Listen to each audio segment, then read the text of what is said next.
भारतर प्रधानमंत्री Narendra Modi video conferencing जरिया स्वतंत्र स्वामित्व योजनार ई संपत्ति कार्ड वितरण शुभारंभ करिसेंती। एही योजना रे भारतर 50,000 ग्रामरू 65 लाख हिताधिकारी संपत्ति कार्ड पाइबे।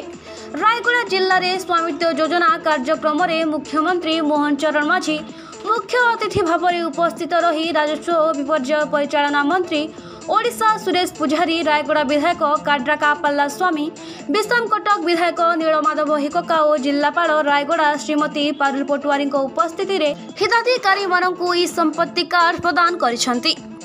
रायगढ़ जिला अंतर्गत रायगढ़ तहसिल अधीन 212 जन और कोलनरा तहसिल 30 जन जिलार सर्वमोट 242 जन हिताधिकारी संपत्ति पत्र पाइबा निमते योग्य विवेचित होइछन्ति। मुख्यमंत्री निजर भाषण रे कहिले जे 2020 मसीहा एप्रिल 29 तारिख जातीय पंचायत दिवस रे प्रधानमंत्री एही जुगान्तकारी स्वामित्व योजना विषय बुझाइथिले। स्वामित्व माने जाणु जे कोनसी संपत्ति किबा साधन उपरे अधिकार जाहिर करबा अर्थात संशोधन उपरे आईन अनुसार मालिकाना सत्व। एही वैप्लविक पदक्षेप हेउछि स्वामित्व। जमी जमा रेकर्ड डिजिटाइजेशन माध्यम रे स्पष्ट संपत्ति अधिकार प्रदान एहार अभिमुख्य। ड्रोन सर्वे द्वारा उच्च मानर फोटो उठा जाई पारुथिबा जोगु लोक मानकर घर द्वार बा संपत्तिर निर्भुल एवं दीर्घस्थायी संपत्ति पत्र प्रस्तुत होई पारुछि।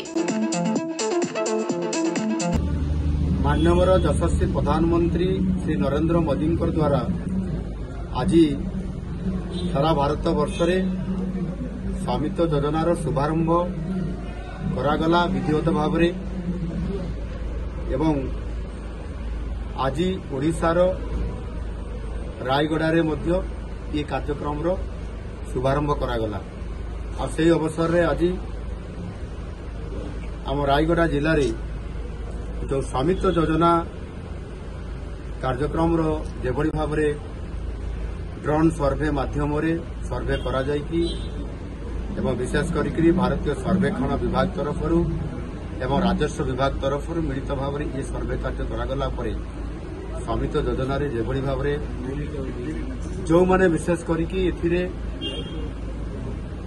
तांकर संपत्ति बा आपंकर प्रॉपर्टी को तांकु एक प्रॉपर्टी कार्ड हिसाब रे मालिकाना सत्व प्रदान करिबा एवं से प्रॉपर्टी कार्ड अनुसार साधारण लोकटीए किभली भाव से आगामी दिन में हेबाकुथिबा विभिन्न योजना केंद्र सरकार राज्य सरकार ये योजनार संपूर्ण भाव में सीधा सड़क बेनिफिट से नहीं पारिबो, बैंक रे लोन नहीं पारिबो एवं अन्यान्य सुविधा से पाई पारिबो।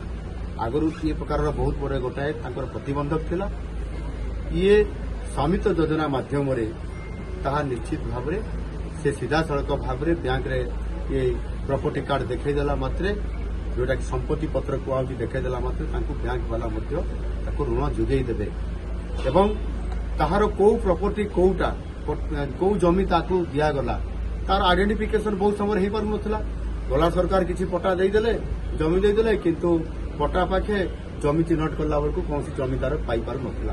किंतु एथिरे ड्रोन सर्वे करबा द्वारा एवं एकुटिया नु भारत सर्वेक्षण विभाग एवं ओडिशा सरकार राजस्व विभाग तरफ यह ड्रोन माध्यम सर्वे करा जाउछि एवं तापरे जिला प्रशासन निकट में तार रिपोर्ट देला परे फोटो देला परे मैप रो वन देला परे तापरे ताकू सठिक भाव में ताकू आकलन करी ये आपनकर प्रॉपर्टी कार्ड दिया जाउछि।